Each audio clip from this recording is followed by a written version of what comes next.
Diálogos de Población, un punto de encuentro para conversar sobre temas de población y desarrollo en El Salvador. El Fondo de Población de Naciones Unidas en El Salvador invita a la sociedad salvadoreña a reflexionar sobre los desafíos y oportunidades para aprovechar el pleno potencial de todos los salvadoreños. Únete a la conversación.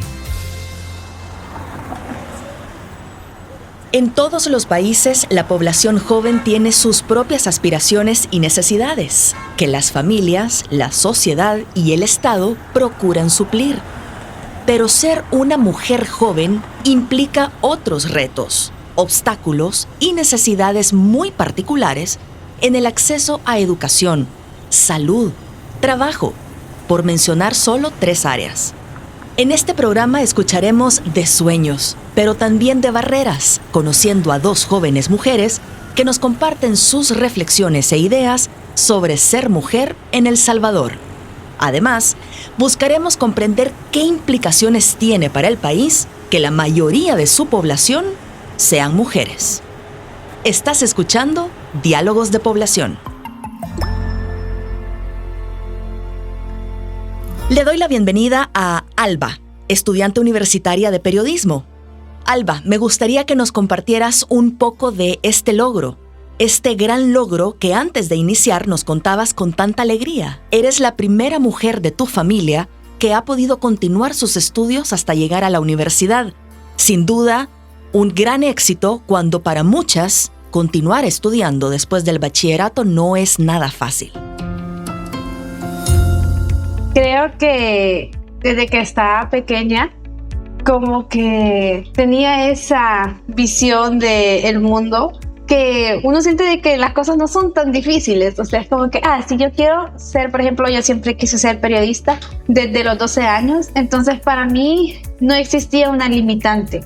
O sea, en mi cabeza yo iba a estudiar, iba a hacer bachillerato, iba a llegar a la universidad y así todo en ese orden y que todo iba a salir bien. Pero cuando vos vas creciendo, te vas dando cuenta de que no es así.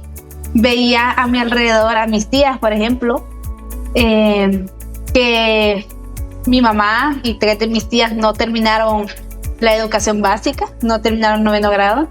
Entonces, cuando yo llegué a 9º grado, es como que todos dijeron, bien, llegaste, porque salí de eso.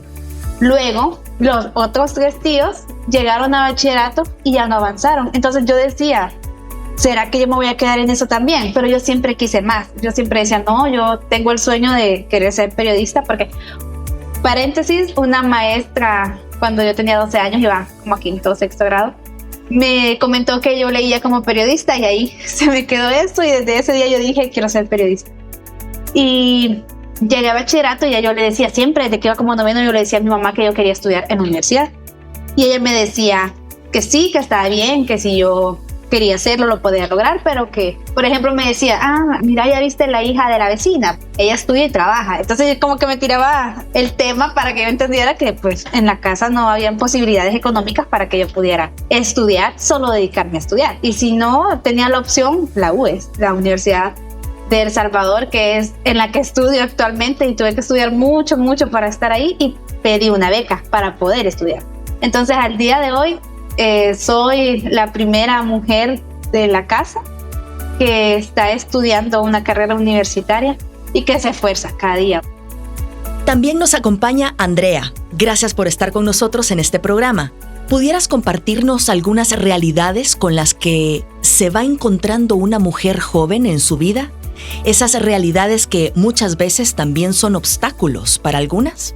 Pues al entrar a la preadolescencia y a la adolescencia se viene esta confrontación a todas esas ideas que uno establece y pues sí me comencé a dar cuenta de aspectos como que, bueno, para ser feliz tengo que casarme, tengo que tener hijos a cierta edad, ¿verdad? Porque si no me va a dejar el tren. Y yo quería estudiar desde pequeña, me gustaba que la veterinaria, quería ser doctora, quería hacer aquello, lo otro, todo me gustaba, pero siempre relacionado con la parte humana, ¿verdad? Pero yo cuando me comencé a dar cuenta de todas esas cosas, de que en mi caso estaba sesgado por la parte religiosa, esa idea de la familia, de tener hijos.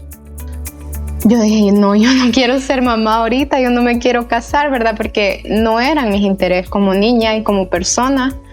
Mi interés era desarrollarme en lo que a mí me interesaba y no era tener una familia ni tener hijos. Y también al crecer me di cuenta que esa parte del desarrollo profesional no era tan fácil como yo pensaba, pues lastimosamente en la sociedad salvadoreña se requieren de diversos privilegios para tener un camino, entre comillas, más fácil en el ámbito académico y laboral y por ende en el desarrollo personal, ¿verdad?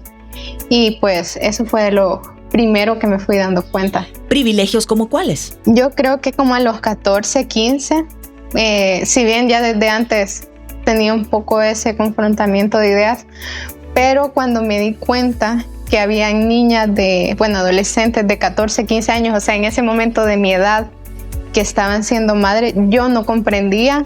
En ese momento fue que yo dije, no, esto no es para mí. Andrea, ¿qué significa para ti ser una mujer joven en El Salvador? Yo creo que ser mujer es retador.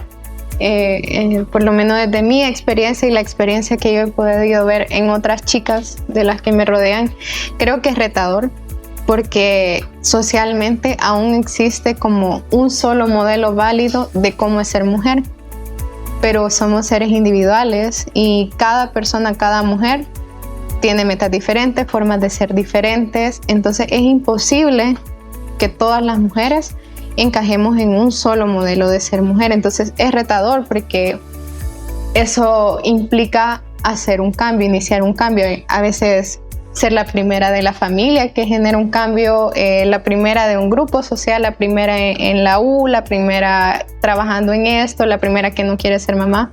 Entonces es retador. ¿Por qué? Porque la respuesta de la sociedad muchas veces no es con apertura a ese cambio, sino que se cierra a permitirle a las mujeres ese cambio. Y hay muchas mujeres jóvenes actualmente que son muy valientes, y yo también me incluyo ahí, de tomar sus propias decisiones, ¿verdad? Porque están tratando de vivir su vida, y no lo hablo desde el punto de vista de libertinaje desenfrenado, sino de construir una vida en la que ellas van a ser felices, porque muchas veces en esos modelos tradicionales de ser mujer, la mujer no es la prioridad, el bienestar de la mujer no es la prioridad, su placer, su goce, su desarrollo no lo es. Entonces yo creo que eso es retador porque somos muy resistentes al cambio como sociedad. Alba, te hago la misma pregunta sobre los retos que has pasado tú y los que ves en tus amigas y compañeras. Pero es que va más allá, porque yo conozco niñas, conozco chicas que fueron mis compañeras en noveno, en bachillerato, que al día de hoy no estudian, y yo estoy segura que no es porque no quieren, sino porque no pueden. Creo que vivimos en esta sociedad donde tenemos que, luchar por hacer las cosas que queremos hacer, y es difícil. Creo que es una lucha que no solo la tenemos nosotras, en esta edad que estamos de nuestros 20, sino que sí. Eso, lo han vivido mujeres, todas las mujeres, estoy segura que pasaron por ese proceso, y las niñas que van a crecer van a pasar por ese proceso. Y es difícil porque a veces, por ejemplo, hasta en los lugares que vos no te puedes imaginar, te recalcan que sos mujer. Y sí, yo me siento súper orgullosa de ser mujer, pero no me gusta que me minimicen por eso, o que me quieran ver de menos por el hecho de ser mujer. Yo me considero súper capaz de hacer las cosas que cualquier hombre puede. Pero, por ejemplo, en la universidad, yo recuerdo que estaba llevando una materia de inglés y nos ponían en salas, en Google Meet. Y teníamos que leer unos diálogos. Eran 2 chicos, los del libro, y una chica. Y nos teníamos que rotar. Pero cuando yo quería que me tocara un chico, mis compañeros, porque eran 2 chicos, no permitían que yo me rotara. Yo tuve que mantenerme toda la práctica, 15 minutos. Con el ejemplo de las mujeres. Exacto. Cuando iba a 6º grado, recuerdo que había un maestro que siempre me decía que le ayudara a escribir en la pizarra. Me decía, mira, pones la fecha, mira, pones tal cosa. Y pues yo siempre andaba con el uniforme de física. En ese tiempo yo no estaba viviendo con mi mamá, sino que vivía con mi abuela y con una tía, recuerdo. Y ese maestro siempre era muy intenso, o sea, de que él siempre bromita, como yo estaba pequeña, o sea, iba a 6º grado, que tenía unos 12 años quizás, no entendía mucho, era como que, tranqui. Hasta que un día él estaba en la dirección y me dijo que si le podía ayudar a revisar unos exámenes o a pasar notas, no recuerdo. Y pues yo fui, porque yo qué me podía imaginar. Y cuando ya estaba ahí me empezó a preguntar que qué tipo de ropa interior usaba. Lo que para mí se me hizo, o sea, súper sacado del lugar y no, me quedé callada, no le respondí. Y me empezó a hacer más preguntas y que qué tipo de ropa me gustaría usar y esto y que lo otro. Entonces ya era la última hora de clase. Yo no supe cómo reaccionar, o sea, yo solo me quedé ahí escuchando todo lo que me estaba diciendo. Y cuando el timbre sonó, me levanté y me alcanzó a agarrar la mano. Y me dijo, lo que te dije que se quede entre nosotros. Andrea, tú también pasaste una situación similar. De acoso. Sí, estaba haciendo una de las prácticas del último año de universidad. Y pues es una situación bien difícil porque uno se encuentra en un lugar donde uno tiene que comportarse bien y no hay otra opción. Hay que comportarse bien porque implica una nota. ¿Y qué pasó? Pues el gerente general de donde yo estaba haciendo las prácticas me comenzó a hacer comentarios sobre mi apariencia, entre comillas, halagos, ¿verdad? Hasta que llegó el punto en que ese comentario se volvió acoso. Él era el gerente general, es decir, la persona con más poder. Lo que yo decidí hacer fue hablarlo con las autoridades de donde yo estudio para que me sacaran de ese lugar, porque yo no quería estar expuesta a una situación de acoso. Para mí eso implicó que perdiera una posible plaza laboral a futuro.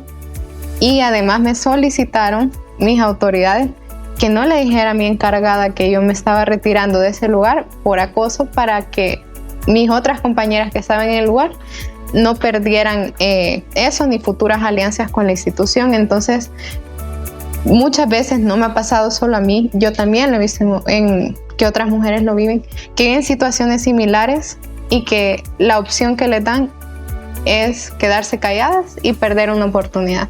¿Por qué? Porque si yo me hubiera dejado acosar, seguro yo ahorita tendría una plaza laboral en ese lugar. Pero no es justo que uno tenga que sacrificar su integridad, su bienestar, su dignidad y su salud mental por algo así. Pensemos en esto. En el año 2022, El Salvador tenía 2.09 millones de mujeres en edad de trabajar, mujeres entre los 16 y 59 años. Para el año 2050, las mujeres serán el 51% de la población en edad potencialmente productiva. Es decir, por cada 100 hombres en edad productiva, habrá al menos 106 mujeres. Eso significa que El Salvador está en un gran momento de oportunidad y necesita tomar este grupo de población como prioridad para su desarrollo. Para explicarnos este punto nos acompaña María Elena Rivera, economista en la oficina del Coordinador Residente de las Naciones Unidas en El Salvador. En el país ya hemos escuchado decir que estamos en un momento óptimo del bono demográfico, pero ahora también comenzamos a escuchar la importancia de aprovechar de mejor manera el bono de género. Ayúdanos un poco a entender mejor esta relación. Cuando hablamos de bono demográfico, en términos simples, quiere decir que hay una mayor proporción de personas en edades potencialmente activas en comparación con las personas en edades potencialmente inactivas. Es decir, las personas que tienen edad de trabajar, ¿verdad?, que están entre los 16 y antes de la edad de retiro, 60, 65 años, son más en una población en comparación con los menores de edad y los adultos mayores, ¿verdad? Entonces esa es una mayor capacidad y una mayor fuerza laboral. Quiere decir también mayor posibilidad, ¿verdad?, también de producción en un determinado país o en una determinada población. Y cuando se une a género, ¿verdad?, ¿qué es lo que implica? Es precisamente el beneficio potencial que se tiene de incluir a las mujeres en la actividad laboral o en el mercado laboral, ¿verdad? Y se hace énfasis precisamente, ¿verdad?, en esta potencialidad porque generalmente la participación de las mujeres en el mercado laboral, y El Salvador no es la excepción, ¿verdad?, es menor que la de los hombres. La tasa de participación de las mujeres es 47% aproximadamente y la de los hombres es mayor al 80%. Y también nos acompaña Adriana Velázquez, investigadora en Ciencias Sociales. ¿Nos puedes explicar cómo hacer entonces para que el bono de género sea un beneficio y mejor aprovechado para El Salvador? Que estructuralmente se parte de que este bono demográfico no ocurre o no se inserta en sociedades que funcionan o están, digamos, obteniendo beneficios de desarrollo de manera igualitaria o simétrica. Entonces, en ese sentido, existen históricamente diferentes barreras para la participación económica de la mujer y otro tipo de aspectos, digamos, para su autonomía, en la parte de ingresos, empleo, cuidado y demás, que frena, digamos, en términos demográficos, diría, bueno, la población, si todos participáramos en igual proporción, tendríamos este beneficio. Pero lo que pasa es que no somos iguales, ni tenemos las mismas oportunidades para poder obtener algo, ni tampoco las mismas capacidades, ni tampoco los mismos resultados.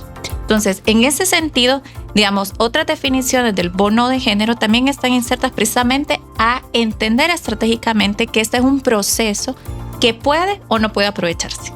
O sea, y aquí viene también una concepción más asociada en el campo de la política pública. Y aquí desde el bono de género adquiere un matiz más como un resultado de acción, bueno, decisiones y acciones que el Estado impulsa con una visión de corto y largo plazo para poder capitalizar este bono, digamos, muy asociado a estructuras pro igualdad.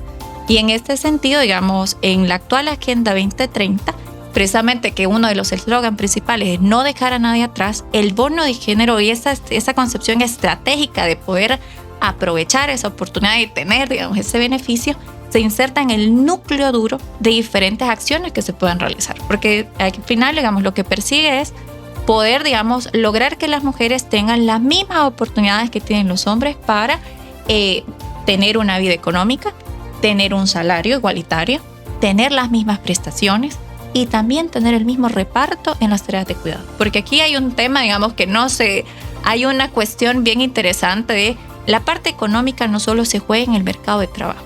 Hay un tridente en realidad que está, digamos, oculto detrás de todo eso y es la relación que existe en el mundo educativo, el mundo laboral y el mundo de los cuidados.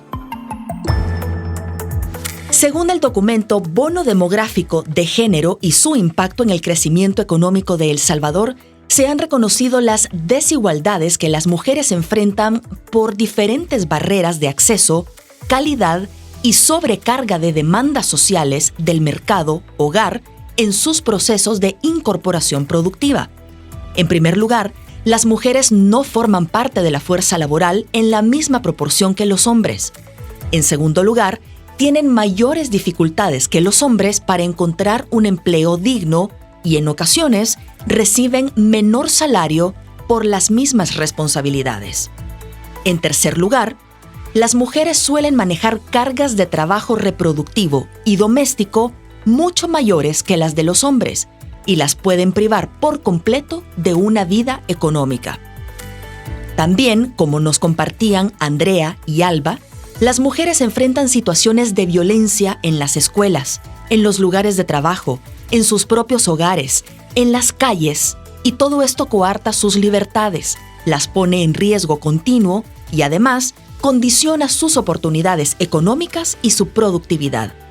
Según información del Sistema Nacional de Datos, Estadísticas e Información de Violencia contra las Mujeres, en El Salvador se han reportado en los últimos 4 años un promedio anual de 23.398 hechos de violencia contra las mujeres.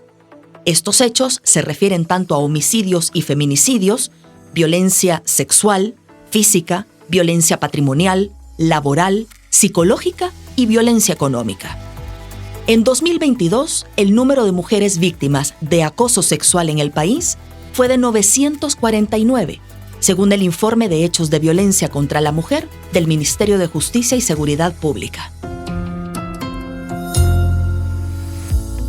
Profundicemos entonces sobre el tema del trabajo, la oferta laboral y su combinación con las tareas de cuidado de la familia, de la casa, de los propios padres, ¿De qué experiencias estamos hablando? María Elena, te escuchamos.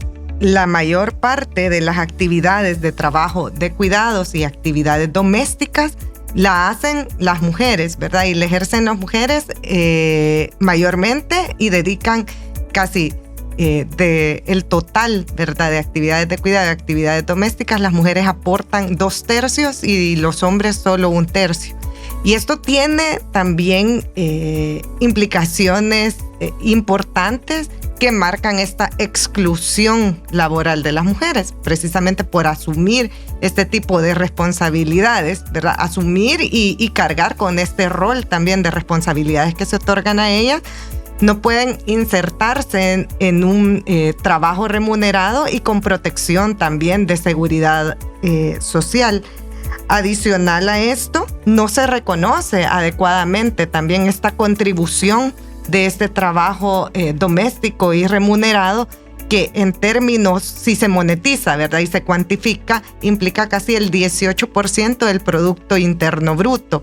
Estamos hablando que es casi 3 veces el aporte del sector primario, ¿verdad? De agricultura, ganadería, minas, canteras, y es también equivalente al 70% de lo que implica la industria, la manufactura, el suministro de gas, agua y construcción. Es decir, si esto se visibiliza y se cuantifica, también se valora, ¿verdad?, este aporte que las mujeres dan a la sociedad desde los trabajos domésticos y de cuidado, que es bien importante también para tener en cuenta y valorar este tipo de actividades.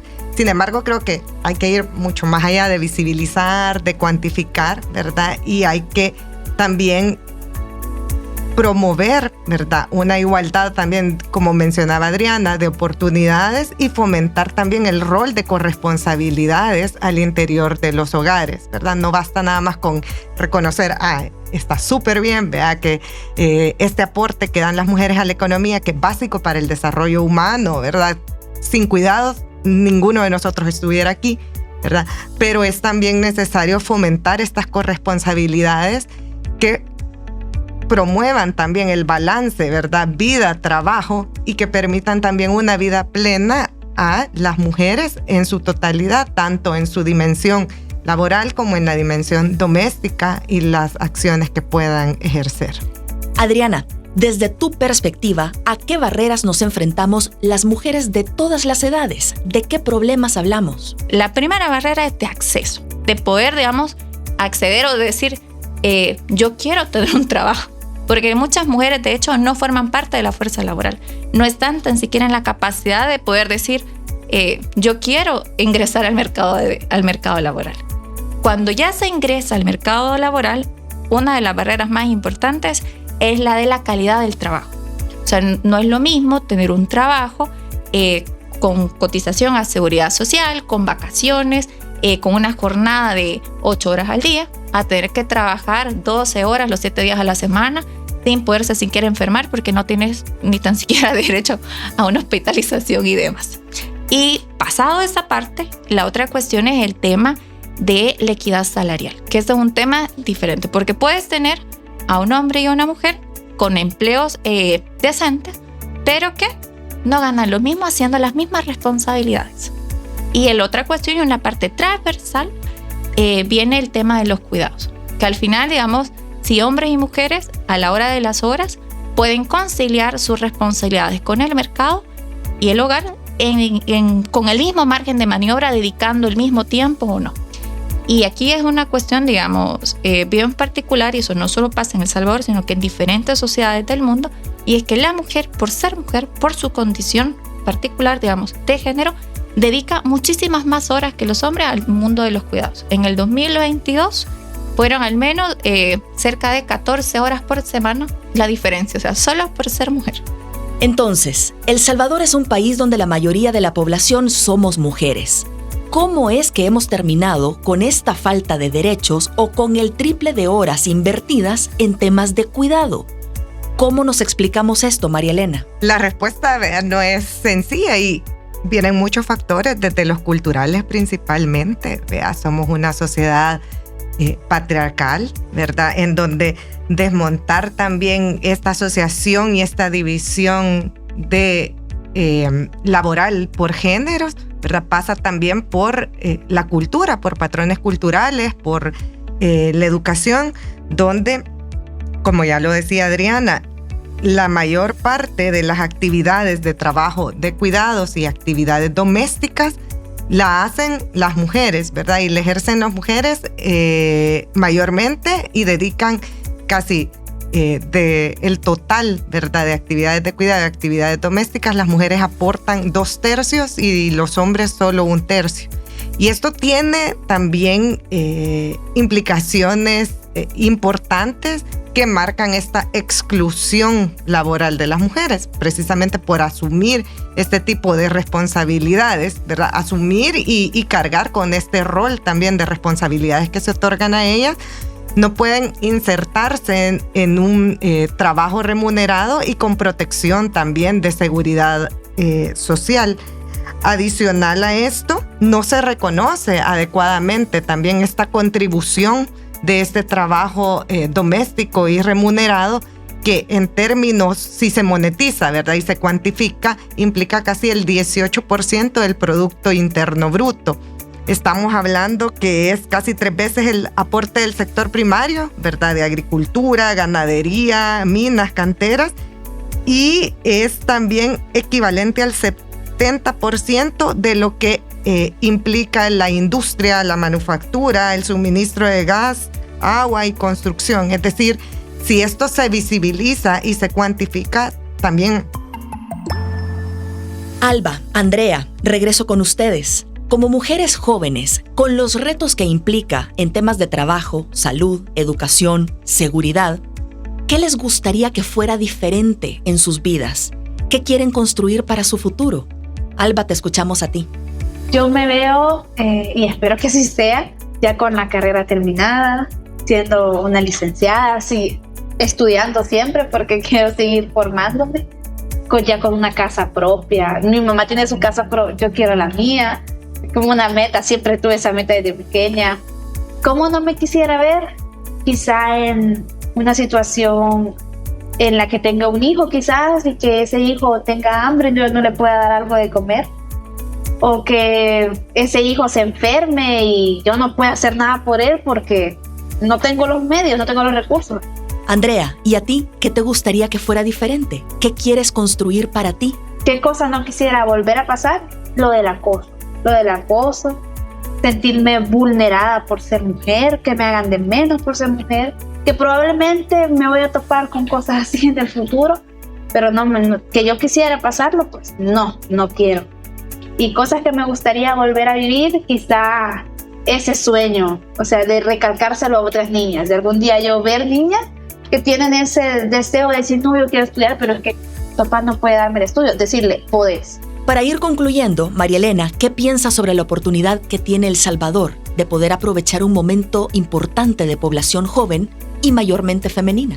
Bueno, yo creo que porque, como lo hemos mencionado, tiene implicaciones prácticas, ¿verdad? No son las definiciones teóricas de bono demográfico, de bono de género, sino que estamos hablando de las mujeres, de su ocupación en el mercado laboral, de su dedicación a trabajo doméstico de cuidado. Entonces, tiene implicaciones importantes en el bienestar de toda la población.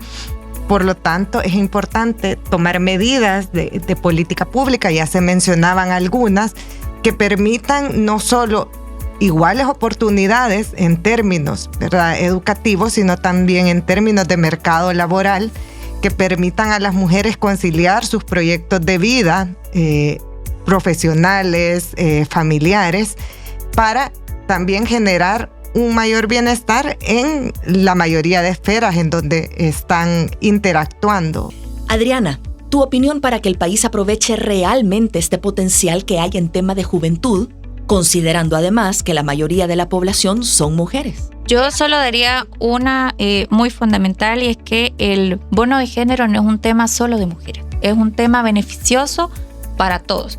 Y en ese sentido, yo diría, independientemente de la cancha, de las personas que nos están escuchando, si estudian, cuidan, trabajan, tienen su negocio, están en el exterior, participan en la política, todos podemos ser y todas podemos ser agentes de cambio. Y como mencionaba María Elena en una de las intervenciones previas, la desigualdad de género tiene un enclave cultural muy fuerte. Entonces, lo primero es creérsela de que hombres y mujeres tienen las mismas oportunidades y las mismas capacidades para poder lograr sus objetivos de desarrollo.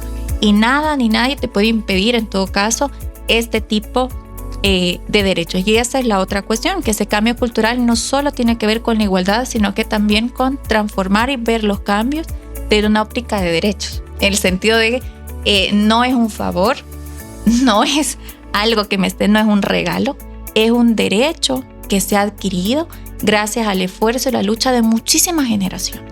Y es cuestión, digamos, de poder también poner en el centro esa responsabilidad intergeneracional, de poder defender esos derechos que costaron la vida de muchísimas personas.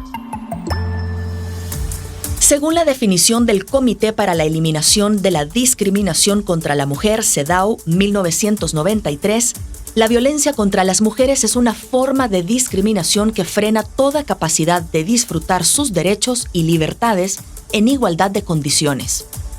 La identificación de la violencia contra las mujeres comienza por entender y reconocer que este fenómeno es estructural, de interés social, complejo y diverso, que trae consecuencias, no solo para las mujeres, sino también para toda la sociedad y las demás generaciones, al afectar el crecimiento económico, la paz, la democracia y el desarrollo de todo un país. Gracias por habernos acompañado en este programa. Les esperamos en el próximo episodio. Puedes visitar el sitio web de UNFPA El Salvador para encontrar documentos sobre la violencia hacia las mujeres y las formas de prevención.